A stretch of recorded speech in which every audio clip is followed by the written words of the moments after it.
628 मसीह प्राय 1400 मुसलमान मदीना मक्का तीर्थ बाहर किंतु बाटर हुदैबिया नामक एक स्थान में कुरेश माने से अटकैले। अनेक तर्क वितर्क है उभय पक्षर चुक्तिनामा स्वाक्षरित है। यार मुख्य विषय वस्तु थिला जे मुसलमान माने ए वर्ष तीर्थ नक मदीना फेरीजे एवं आसंता वर्ष तीर्थ करेंगे। उभय पक्ष 10 वर्ष युद्ध विरति पालन करेंगे। जो गोष्ठी जो पक्ष सहित रही पक्ष बोली धरा कौन सी गोष्ठी उपर आक्रमण हेले ता संपृक्त पक्ष उपर आक्रमण बोली धरा जहाँ युद्ध बंद हो शांतिर वातावरण सृष्टि हम ये आशारे महामान्य मोहम्मद चुक्ति स्वाक्षर कले।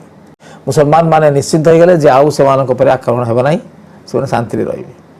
किंतु मात्र 2 वर्ष मध्य कुरेश माने विश्वासघातकता करी चुक्ति भांगीदेले। से माने मुस्लिम मान सहयोगी गोष्ठी उपर आक्रमण करी केते जन को हत्या करदेले। तेणु कुरान से सहित युद्ध करिवार आदेश देला एवं केवल सही मान सहित बंधुता करने को मना कला। कुरान कहला जो माने धर्म विषय तुम मान सहित युद्ध करना किंबा तुम मान को तुम घर बाहर करना से मान सहित भल और न्यायपूर्ण व्यवहार करने को अल्लाह तुम मान को मना करना। अल्लाह न्यायपरायण लोक मान को भल पाती।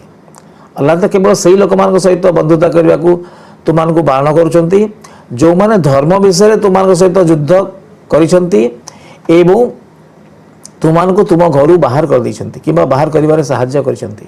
यहाँ सही लोक मान विषय कहला समस्त विषय नुहे।